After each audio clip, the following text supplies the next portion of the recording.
Cryptid Hunter Stories. Compilation.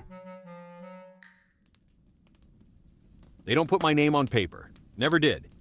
If I die out there, I was never born. That's the agreement. They'd already lost 2 squads when the folder hit the table. No bodies recovered, just radio static, screaming, and then nothing. Recon photos showed a village that wasn't on any map. Not enemy, not friendly, just there. The word they used was infested.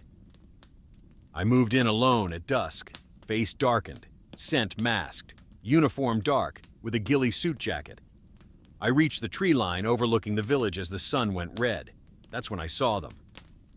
9, maybe more inside. They stood in the open between huts, not moving, just posed. One had its arms lifted like it was reaching for something that wasn't there. Another bent backward too far, head pointed at the sky. They looked like people pretending to be human, but with wrong proportions. Too tall, limbs too long, and their faces, no eyes, no nose, just smooth gray skin and a mouth with thick black lips hanging slightly open. Something moved inside those mouths. I settled the scope on the nearest one. Wind was still, breath out, a squeeze of the trigger. The round hit center mass. It didn't fall, it didn't bleed. It came apart, like dry ash kicked into the air. Body collapsed inward and blew away on a wind that didn't touch the trees. The others snapped toward my direction instantly, all at once, like a school of fish turning. They moved fast, not running like people, more like long, loping bounds, covering ground in silence, heads twitching, tasting the air. Tongues slid out, long, black, forked things tasting scent trails. I didn't move, didn't breathe deep, didn't blink. One passed under my tree, close enough I could see the skin wasn't skin, more like stretched paper over something shifting underneath. It stayed there a long time, then they drifted back to the village slowly. I waited an hour. Patience kills more than bullets. 2 climbed onto rooftops, crouched like gargoyles. I adjusted position inch by inch, using the trunk to hide the barrel. 2 shots, 2 dust clouds. The reaction was faster this time. They spread out in a pattern, searching grid style. One climbed into my tree and just hung there looking straight up at me. It was there a few minutes, creeping me out. Then it moved further up.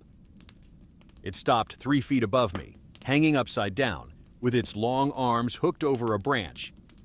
Its mouth opened wider, and 2 black tongues slid out, tasting the air inches from my face.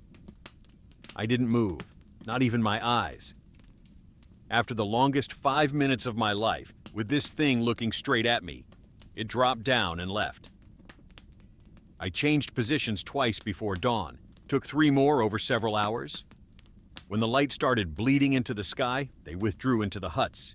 Every one of them moved out of the sunlight, like roaches. I went in after an hour. Quiet, stealthy, knife work. It's not my usual style, but I can do up close and personal if need be. Inside the huts, it smelled like dirt and old bones. The place was eerily quiet. They weren't in the beds, they were under them, curled flat against the floor, limbs folded in like animals. I killed the first before it woke. The second made a moaning sound. Not loud, but enough. The village stirred. This house was clear, but I could hear them from next door. I exited fast. They followed to the doorways, but didn't step into the sun. Just watched from darkened windows and shadowed halls, mouths open. Night brought the last 4. They came for me. Not wandering, hunting. They'd learned. They didn't linger, just exited the buildings at a run. I dropped 2 before they closed distance, and 1 more I got as it reached the ridge I was on. The last one didn't run. It tracked me when I moved, following my path back into the trees. I let it get closer and closer. I stepped behind it when it paused, listening. It heard me, and its head just spun on its neck to face me, like an owl.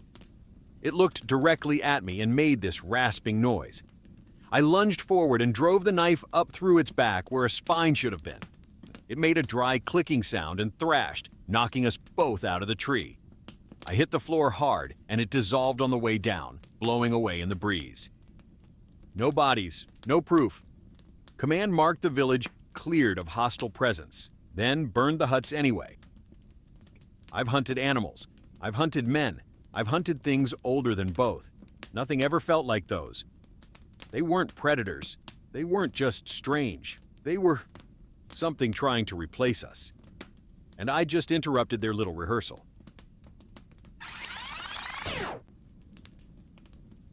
I don't get the cool jobs.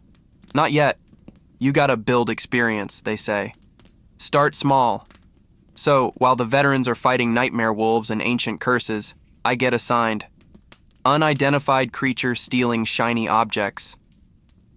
I thought it was a joke, but no, it wasn't. Reports came from all over Manhattan. Jewelry stores missing displays, bike spokes stripped, manhole covers gone.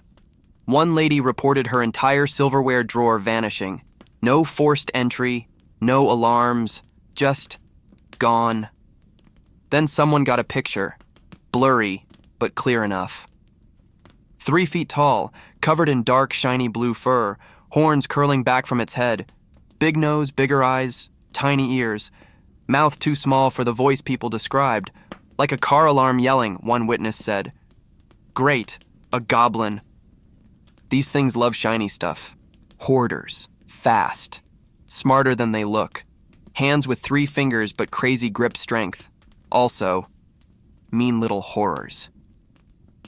I set bait everywhere. Piles of coins, mirrors, chrome hubcaps, costume jewelry, all wired with nets and drop cages. Every trap worked. They drew the creature. Every trap failed. To catch the creature. I'd hear the snap, rush over, and find an empty trap and half the bait gone. Once it left a soda can on the pressure plate like it was mocking me. Okay, I muttered, sweating on a fire escape at 2 a.m. You're funny. I get it.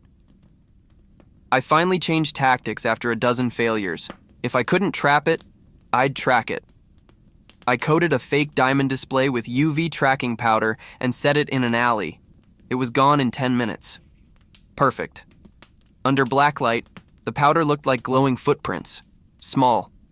3-toed prints. Moving fast. Tracking something that small through Manhattan is like chasing a squirrel in Times Square. Up drain pipes, through subway grates, across rooftops, under fences. I ran for hours, and I am not built for hours of running. The trail led into an old maintenance tunnel under a bridge. Inside? Treasure was inside.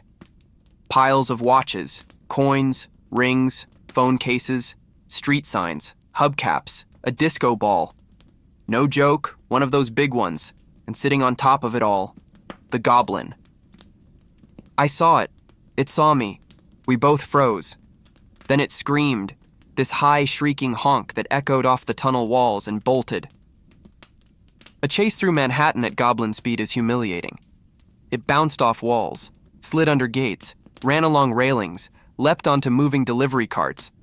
I knocked over trash cans, almost got ran over, slipped on a hot dog, and got yelled at in 3 languages. "Stop, you blue gremlin!" I shouted, lungs on fire. It screamed back some honking gibberish, holding up one finger like an insult. I finally cornered it in a narrow alley between 2 restaurants. It hissed, clutching a handful of stolen watches. "Okay," I panted. "Let's be reasonable." It threw a spoon at my head. Fair enough. I lunged as it tried to dart past, missed, but my foot hit a loose crate. Crate flew, crate hit goblin, goblin hit wall, lights out. I just stood there, hands on knees, gasping. I meant to do that. Containment cage came then. Agency guys loaded its hoard into evidence bags. A lot of happy New Yorkers the next day. Goblin woke up mid-transport and screamed the whole ride. I kind of felt bad, kind of, but not really. They said I did good. Natural tracker, one of the seniors told me. I nodded and tried not to puke from exhaustion. I still don't get the big jobs, but I don't mind.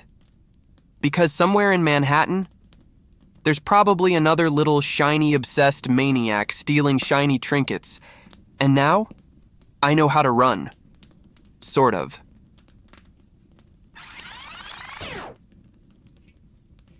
We don't call them vampires in paperwork. We call them Type V hemovores. Makes it easier to sleep. Hi, I'm Danny, and I'm part of Squad 652H. We're not military. We work for a special branch of the government, the branch that keeps nightmares in your dreams and not in your backyard. There's 8 of us in the squad. Agent Daniel Jenkins, that's me. Entry specialist, close quarters, silver-jacketed 556, UV flood lamp rig equipped.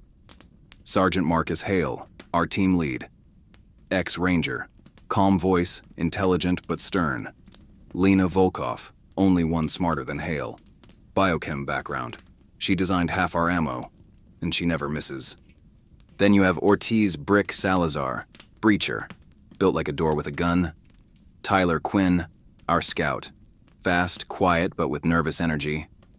Raymond Cho, comms and overwatch, always humming. It's very annoying. Also Biggs, heavy weapons specialist, UV flare launcher, talks to his gun like all of the time. And last of all, we have Eddie Crow, my partner, shotgun with stake rounds, very bad hair and even worse jokes at bad times. We'd worked together for years. That made it worse. Little Cactus Town wasn't abandoned. It was emptied, derelict. Cars still parked, windows open, no animals, no birds.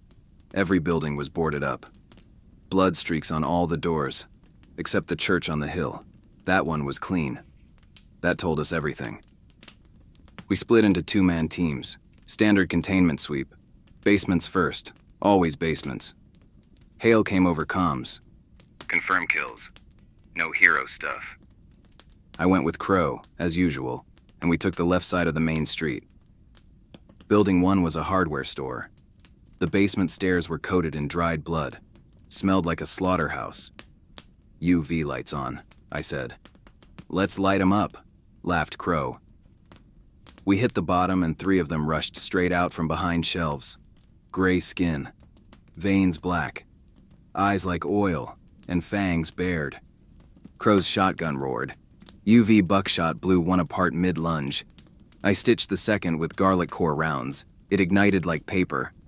Third one got close, too close for comfort. I slammed the UV lamp into its face, and it screamed, skin blistering, a mouth full of needles snapping inches from my head. Crow helped put it down with his flashlight, melting it where it stood. 3, he laughed. And it ain't even breakfast time yet.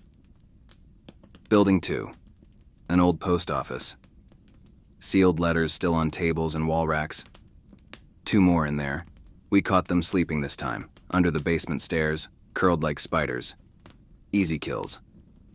That's when you get nervous. Well, I do. Crow never seems to be nervous. He's always raring to go. Building 3, the bakery. The door was closed. I didn't like that. Every other building was wide open. Smells wrong, Crow muttered. Feels wrong too, I replied. We went down slow. The place was empty, except for one coffin in the center. Then, something whizzed by behind us, knocking against me, and my pack's big lights just died. Power had been cut. I stood trying to switch it back on. Contact, shouted Crow. They came from behind us. Not 2, not 3, all of them, pouring down the steps. We'd walked into the center of the nest. UV emergency lamps flared on my vest. I saw shapes recoiling, skin smoking, but they kept coming. Crow fired nonstop, laughing like he always did when scared. They exploded into ash, set ablaze, and melted on the steps, but they kept coming. We were surrounded, trying to blast our way to the exit. We'd almost reached the stairs when Crow screamed. One of them had grabbed him. Before I could react, it dragged him sideways into the dark. Jenkins, he shouted. There was a gunshot, then wet sounds, then nothing. I don't remember climbing the stairs. I just remember shooting anything that moved. I remember sunlight hitting the doorway and shapes jerking back like burned animals. But I made it outside. Only me. Over comms there was chaos. Hale yelling. Volkov calling positions. Gunfire in 3 directions. They'd swarmed every team at once. We hadn't been clearing. We'd been herded. We regrouped at the church. All 6 of us left. Crow didn't make it, neither did Cho. Biggs was bleeding, Quinn shaking. Hale had that look he got when he'd already written the report in his head. Volkov said it plain. They're organized. So we gathered all our supplies together and made our push. UV floodlights on vehicles lighting up rooms. Flare rounds through windows. Building by building, this time together. No splitting up, no mistakes. When we hit those nests, they didn't stand a chance. We burned the town to bedrock, then said our farewells to our brave brothers. Official report says, colony neutralized, minimal agent losses. Minimal, 8 went in, 6 came out. I still hear Crow sometimes when it gets quiet, laughing. Breakfast, he used to say. Yeah, we were.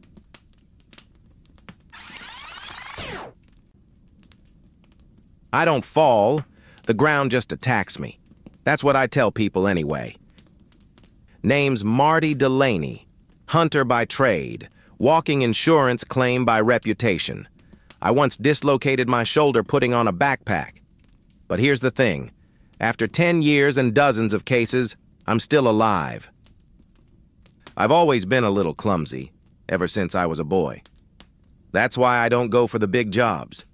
But no matter how many times I get hurt, my luck always seems to hold out when it matters. This call came from a village tucked against Red Desert Hills, an old place with adobe houses, one road. Everyone looked tired and annoyed. I strolled into town at dusk, getting funny looks from everyone in sight, even worse ones after I slipped and fell in the mud. Little people, an old woman told me. Spirits of the land. The people cut too many trees, dug too deep. Now they play games with us. By play, she meant tools disappearing mid-use, water lines mysteriously blocked, livestock untied and wandering, windows shattering with no wind, people shoved when nobody was there. One man swore something bit his ankle and laughed. I saw the bite from tiny little teeth, lots of them. They were dealing with Chineks, little trickster spirits, child-sized or smaller, fast, territorial, and they love humiliating humans. Killing them is hard. Catching them, even harder. Guess who got the job? My first sighting happened just 1 hour after I arrived. I stepped in goat droppings, slipped, windmilled my arms, and crashed through a fence. As I lay there reconsidering my life, something giggled behind a rock, high-pitched, sharp, and mean. I rolled over and saw 3 little shapes dart between bushes, barely 2 feet tall, big heads, thin limbs, dark skin like bark, and glowing eyes. Okay, I wheezed. We're doing this then. I tried traps, with shiny objects, with food, nets, drop cages, the works. Every trap triggered, every trap caught nothing. One time I lifted the net and a cactus fell on me instead, from above.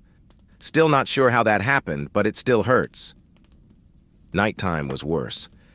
They knocked on walls, threw pebbles at me, whispered outside windows in voices that sounded like people you know. I'd set up a watch trying to catch one in the act, but it was like they were doing it magically. At 3 a.m., something pulled my boot off while I was wearing it. "Cut it out!" I yelled into the dark.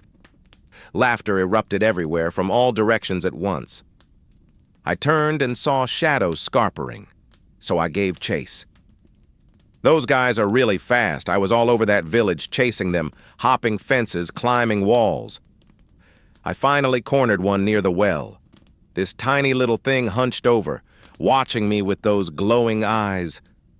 I lunged at it, tripped, and face planted, but somehow my arms closed around it as we both hit the dirt. "I got one!" I shouted triumphantly. The thing bit my nose, hard, then just vanished. I was left sat there holding my own hat, which I hadn't even been wearing. By day 3, I was covered in scratches, cactus spines, and emotional damage. I sat on a rock looking at my feet, defeated. That's it, I muttered. I'm not winning this one, am I? Then the wind picked up. Dust swirled in the road, and one of them appeared on the rock across from me, just sitting there, watching. I didn't reach for a weapon. I was too tired. Look, I said, nose bandaged, hat backwards, dignity all gone. You win. The people messed up. I get it. But you're wrecking lives here. It tilted its head. Suddenly more appeared, watching. You want respect? I continued. I'll make them give it, offerings if you wish. I'll make them leave part of the land untouched. No more digging, no more cutting. There was silence. Then the little one mimed digging, then shook its head. I nodded. Yeah, I'll make it happen. Another long moment of silence. Then it picked up a pebble and gently tossed it at my foot. Not hard, just a point made. Then they were gone. All of them at once, just vanished. The village agreed to the terms. A shrine was built, and the land was sectioned off. No more construction after that. Offerings were left weekly. As for the pranks, they stopped. Mostly. I still get pebbles thrown at me when I visit, though. I think they remember me. I didn't kill anything. Didn't capture anything. But I completed the job and walked away. For me, that's a flawless victory. Except for the cactus incident, and the nose bite, and the boot thing. Okay, it was a partial victory. Still counts, though.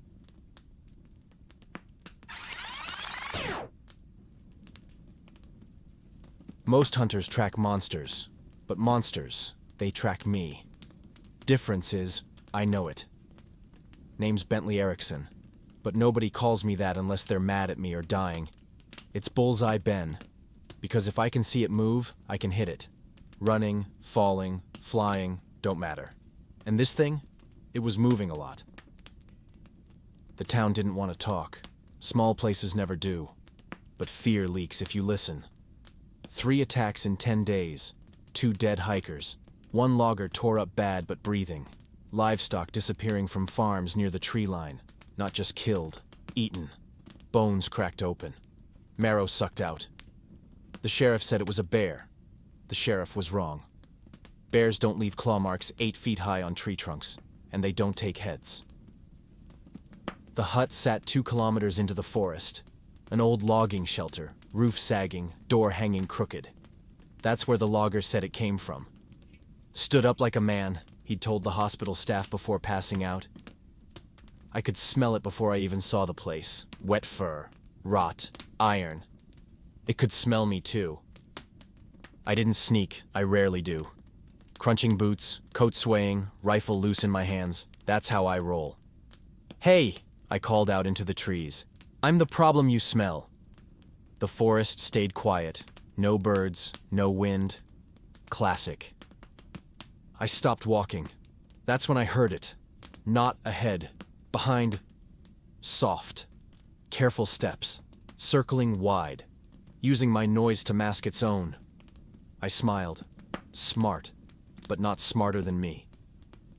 I kept talking. Loud. Cocky. Like I hadn't noticed. Come on then. You're the big bad wolf, right? Gonna huff and puff? It crept slowly. It thought I was distracted. I let it get closer. And closer. I watched shadows, not trees. Watched how the light shifted where something large moved between trunks. There, a shadow flickered. Left side. Downwind. Trying to get my back, are we? I spun and fired in the same motion. Rifle cracked like thunder. The howl that followed shook snow out of branches. It burst from the brush. 8 feet of muscle and rage, fur dark and matted, legs bent wrong like a wolf forced upright. Arms too long, claws black and hooked, and a face that was almost human, especially around the eyes. That's the worst part. Always is. It didn't charge straight. It zigzagged, bouncing. Fast. Most shooters start missing when things don't move in lines. I don't. Second shot tore through its thigh. It stumbled, rolled, got up again. It was a tough thing. Pain just made it angrier. It lunged. I dropped the rifle and pulled the sawn off. Boom! Buckshot punched into its chest mid-leap and knocked it sideways into a tree.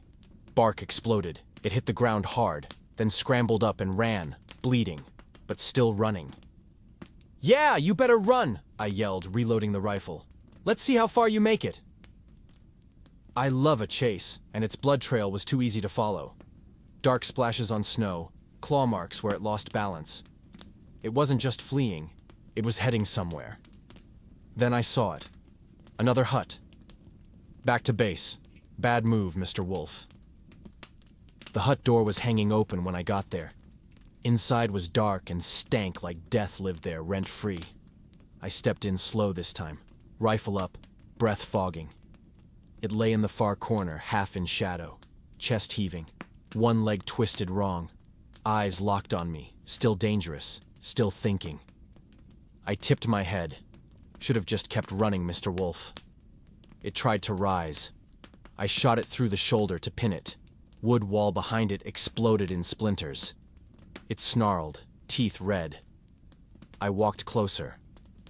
"No speeches," I said. "Not my style." Then I fired the final shot through its skull. Classic. I burned the hut and left the site. Forest Service blamed a lightning strike later.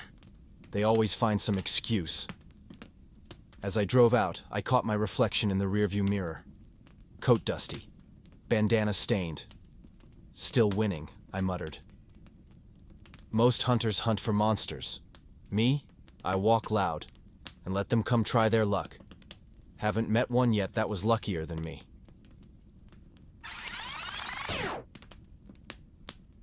People think you gotta be lean and scary to do this job.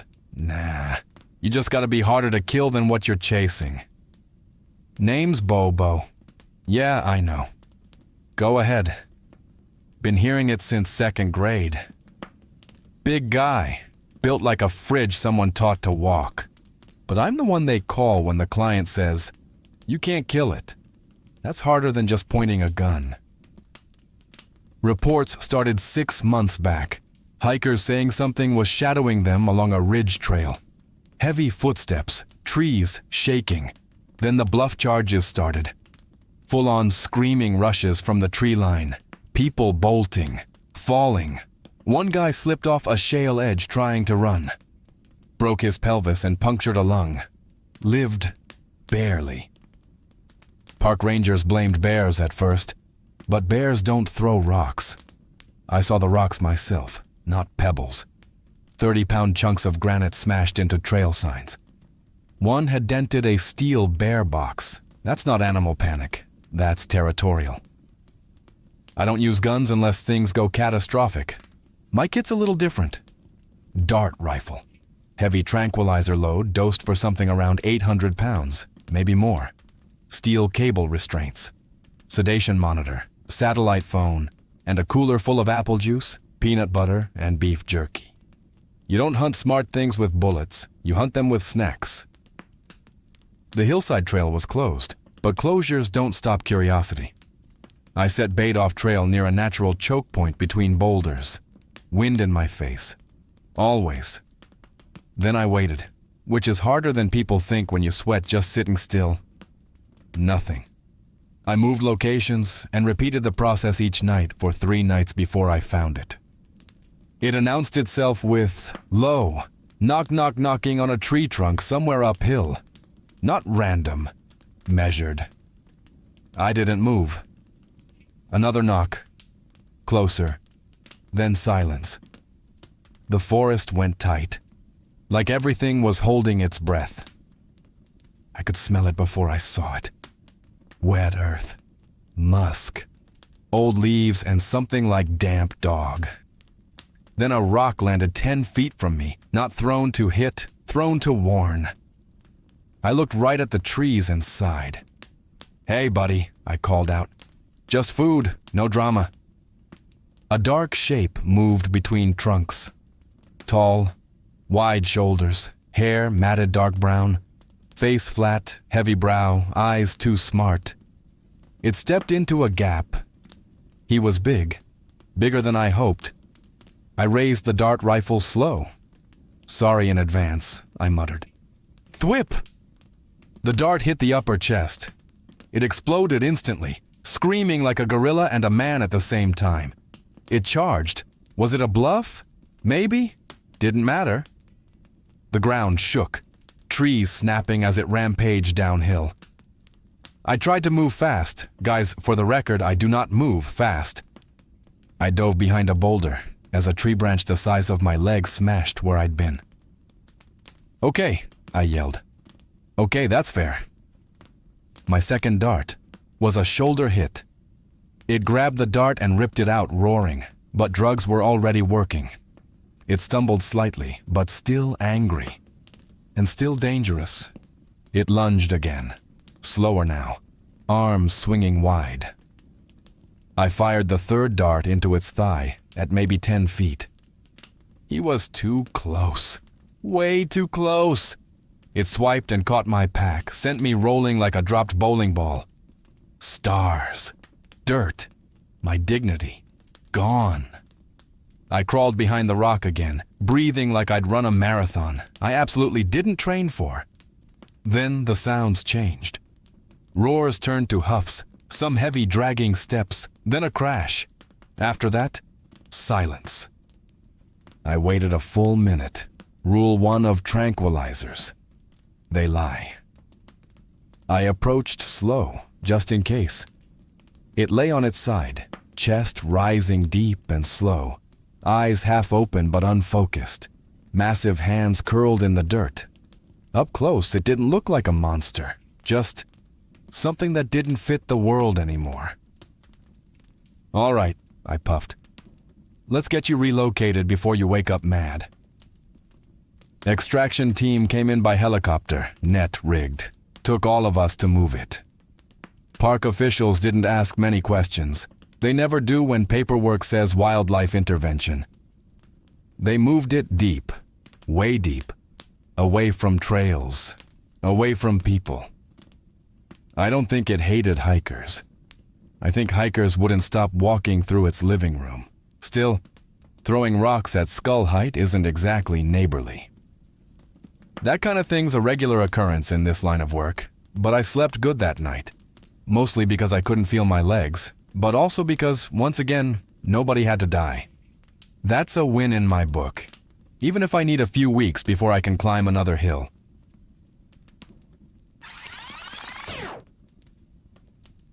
You ever look at something and just feel insulted it exists? That was this job. Name's Josie. Yes, I talk too much. Yes, I know more than you. And yes, I will explain exactly how disgusting the thing trying to eat us is, while I'm killing it. Multitasking is easy. The village had been empty 3 weeks when I got there. No bodies. They were all just gone. Cars still parked in the streets. Food rotting on tables. Doors open like people walked outside and never came back. The ground around the houses looked wrong.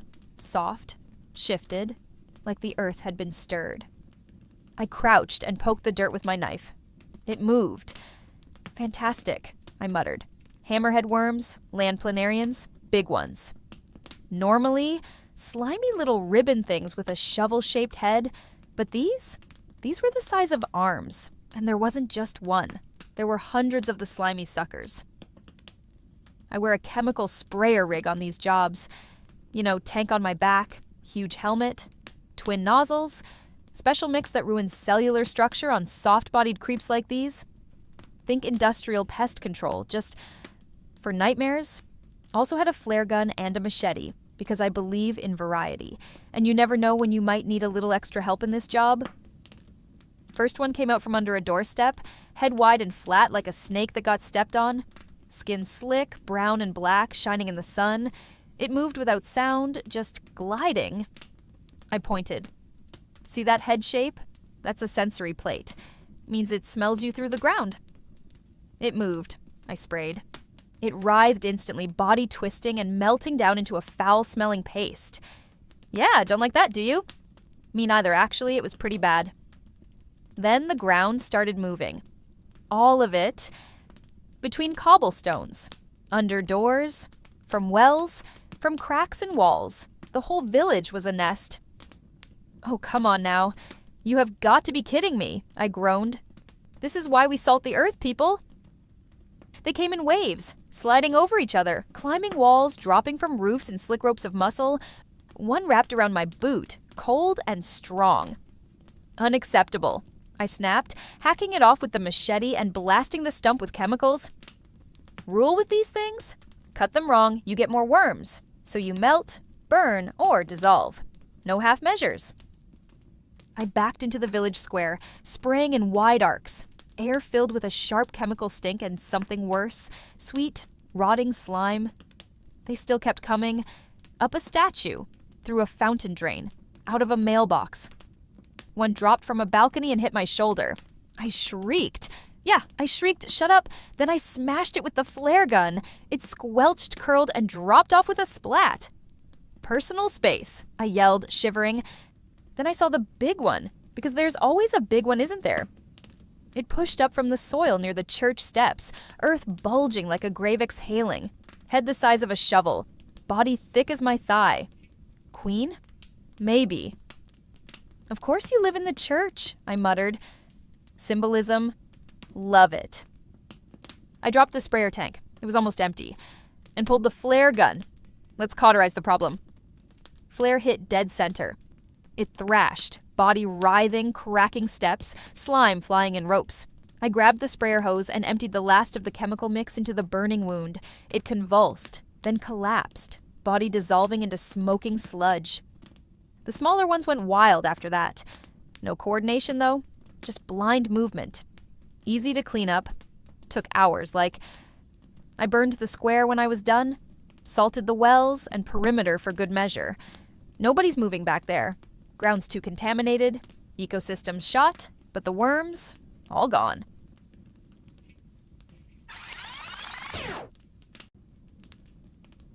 Hey, name's Greg. I used to think size settled things. You lift enough weight, win enough fights, people start stepping aside. World feels simple after that. Then I went looking for something that didn't care how much I could bench. I'd only been hunting 2 years when this case came in, but I'd already bagged ghouls, a crawler nest, and one very angry forest spirit. I thought I'm moving up in the world. Reports came from climbers and hikers high in a remote range. Massive tracks, tree breaks, 12 feet up. Camp supplies stolen without a sound. Classic signs, but no sightings. That's what hooked me. My partner Jeff came along. Hayes, this skinny, smart-mouthed, never-shuts-up kind of guy. You know, he said while we hiked, statistically, the larger the primate, the less likely it is to be friendly. I'm statistically larger than you, I told him. That's not helping your argument, he replied. We tracked it for 3 months. 3 long months. Weeks would go by with nothing happening. Then we'd find a single print in mud as big as a dinner plate, hair caught on bark. A deer spine snapped and laid out neatly. It was always ahead of us, watching us probably, learning. Jeff tried communicating, first contact, whoops low calls, that sort of thing. Nothing. Then one evening from across a valley something answered. A deep, long call echoed off stone.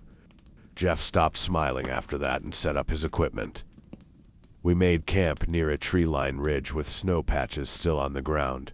The wind was low and calm. I gave a knock on a log, and one came straight back. Jeff hit it again moments later, and another answered, even closer. Dude, it's working. I nodded, grinning like an idiot, but then it went quiet. We knocked and whooped well into the night, without success.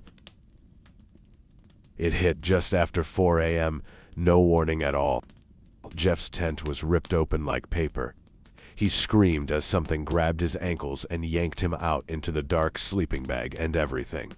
I rolled from my bag, grabbed my rifle, and rushed out. Jeff, I shouted, leaping from my tent. I saw it for a second in the moonlight. It was huge, covered in dark, wet fur. Shoulders wider than a doorframe by a lot. Arms long enough to drag Jeff like he weighed nothing. I fired the rifle. The shot hit its back. It roared deep, furious, and dropped Jeff, then vanished into trees like it weighed nothing at all. Jeff lay shaking, bag torn off, legs bleeding but intact. That, he gasped, was not friendly. After that, we stopped pretending it was a conversation. We set bait, food packs wired with scent lures. We put up trip alarms, thermal sensors, and bear traps. I didn't sleep, couldn't anyway, just waited. It came at dusk that day. Didn't try to sneak, just came straight in, angry as hell. Probably thought we were weak after the night attack, but I was ready. First shot hit its chest. The thing barely flinched. Second to the shoulder spun it, sideways. Then it charged. The ground shook like a quake. Trees cracked as it barreled through brush. Mouth open in a roar that felt like it hit your organs, not your ears. I emptied the rifle as fast as I could. Jeff, shaking, fired the shotgun. Pellets tore fur, but it still didn't stop it. It slammed into me like a bulldozer. I don't remember hitting the ground, just weight. And the smell like wet animal and moldy leaves. Breath hot and furious. It grabbed my arm, pinning me down. I've never felt strength like that. Not in a gym. Not in a fight. I couldn't budge it. Jeff fired a shell into the beast's back. It roared and turned, letting go of my arms. I jammed my sidearm into its ribs and squeezed the trigger until it clicked. The creature took every bullet and sat there swaying, crushing my legs. Jeff hit it with a third shell, side of the head. It fell like a cedar tree, almost crushed me underneath. Took everything I had and Jeff to get out from under it. Afterwards, the forest felt still. There was no victory feeling, just quiet. It looked smaller lying there, still huge, over 7 feet, but not myth anymore, just flesh. We didn't celebrate, we packed samples, took photos, and marked the location. Jeff limped the whole way down the mountain. That was the hunt that cured me of thinking I was the biggest thing in the woods. Mountains are full of things that don't care how strong you are. They only care if you're careful. I learned that. Jeff still reminds me every time I brag.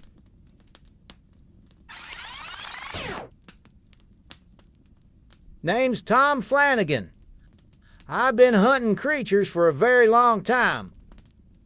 I don't like much about the job, but I especially don't like the desert. Nothing to hide behind. Nowhere for sound to get lost. Nights out there feel like the world forgot to finish building itself. This call came through one evening from an old contact in Flagstaff. Some rancher said something was tearing up his livestock, not eating them proper, just killing. Throats open, organs taken sometimes not. That's not predator behavior, and predators don't leave tracks that turn from paws into bare human feet. I took the job anyway, I always do. The ranch was 30 miles off the highway, one road in, no lights for miles. Sky so clear the stars looked sharp enough to cut. Rancher's name was Dale Whittle. He was weathered and sunburned, the kind of man who trusts animals more than people. He didn't shake my hand. "You're too late," he said, and led me in. In the barn was a tarp. Under it was a sheep, open from neck to belly. Not eaten, just inspected, like something learning how things fit together. "That ain't no mountain lion," Dale muttered. I agreed. The attack on the traveler happened 2 nights before I arrived. Trucker had pulled off the road to sleep in his truck. They found the vehicle door open, blood on the steering wheel. drag marks leading into the scrub. Body was half buried in sand like something. Tried to hide it and gave up halfway. The sheriff blamed coyotes, but the sheriff's an idiot. Coyotes don't break collarbones with their hands. The track started behind the ranch itself. Coyote prints, clear as day. Then, 20 yards later, the prints became stretched, warped. Toes lengthened, heels formed. Each step was different. By the time they reached the ridge, they were human footprints, from bare human feet. I've seen this before. Twice, in fact. Both times someone died slow. It was a damn skinwalker. I reloaded my revolver with white ash-tipped bullets. They're the only kind that keeps those things down. I set up on a rocky outcrop overlooking a dry wash. Moon was a thin hook, good for it, but bad for me. The desert goes quiet before predators move. Even the insects shut the hell up. That's how I knew. I heard breathing behind me, slow, patient. I didn't turn right away. My rifle was already across my lap. "You been busy," I said smugly. It was silent at first. Then a voice, rough and calm, spoke. "You shouldn't be here, Hunter." Then I turned. He looked like a man in his late 50s, lean, long gray hair tied back, skin like leather from the sun, except his eyes were too reflective in the moonlight. He stood barefoot on stone like it didn't hurt one bit. "I'm finishing work," I said, getting ready. He tilted his head. "You think you have what it takes? Many have tried." "We'll just have to wait and see about that," I replied. That's when he smiled, way too wide. The change didn't explode like in movies. It shifted. Bones sliding under skin, spine bending wrong, jaw pushing forward, fingers fusing. His clothes fell empty as fur pushed through skin like grass through dirt. In a few seconds, a coyote stood where the man had been, but bigger. Shoulders almost to my waist, head the size of a wolf, but its eyes were still human. It moved fast. I fired quick. First shot hit shoulder. It barely reacted. The second grazed the ribs. It closed the distance before I could chamber another. It hit me like a car crash. We rolled down the slope in dust and rock, its jaw snapping inches from my face. The thing's breath smelled like old blood and something bitter, herbal. I jammed my knife up under its jaw. It screamed, not an animal sound, like a man screaming, through a throat not built for words. It tore away, limping, and ran into the wash. I took chase, but it was hiding from me. Then the wind shifted. A shadow passed over the moon. I looked up. Wings, huge, wings, and the same human-like eyes, looking down at me from an eagle that had no right being that big. It dove on me, talons hit my chest, and drove me back into stone. I felt ribs crack. The rifle flew from my hands, too. It tried to lift me into the air, but I grabbed its leg and held on. We struggled in the dirt, wings beating sand into a storm. I pulled the revolver from my belt and fired point blank into its body. Once, twice. The third shot hit its eye. The bird collapsed mid-change, feathers pulling back into skin, wings shrinking into arms twisted wrong. When it stopped moving, the old man lay there again, breathing shallow, blood soaking into the sand. I knelt beside him. He looked past me at the stars. "It seems you were the one after all," he said quietly. "It would appear so," I answered, removing my hat. His breath shallowed, then failed. I closed the man's eyes, then I burned the body before sunrise. Didn't tell the rancher what it was I'd found. Just said it wouldn't be back. He paid in cash. and I left before the sun was high. Like I said, I don't like the desert. Out there, the land remembers older rules, and sometimes the monsters think they're the ones that run it. Sometimes they might be right, but that's not my job.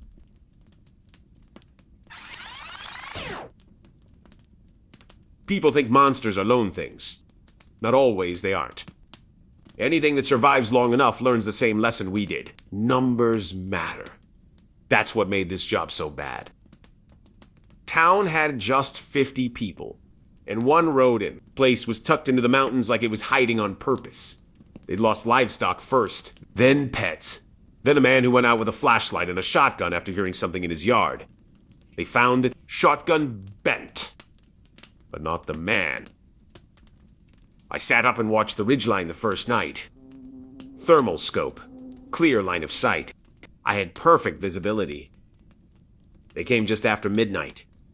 2 of them, moving low through backyards, testing doors, windows, moving with purpose, not random hunting patterns. I exhaled and began. First shot took the lead, 1 through the spine, dropped it instantly. The second bolted fast, but panic makes pads predictable. It leapt a fence, and I put a round through its chest midair.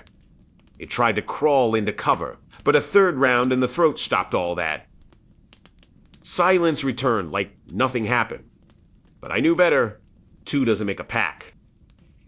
Tracks at dawn confirmed it.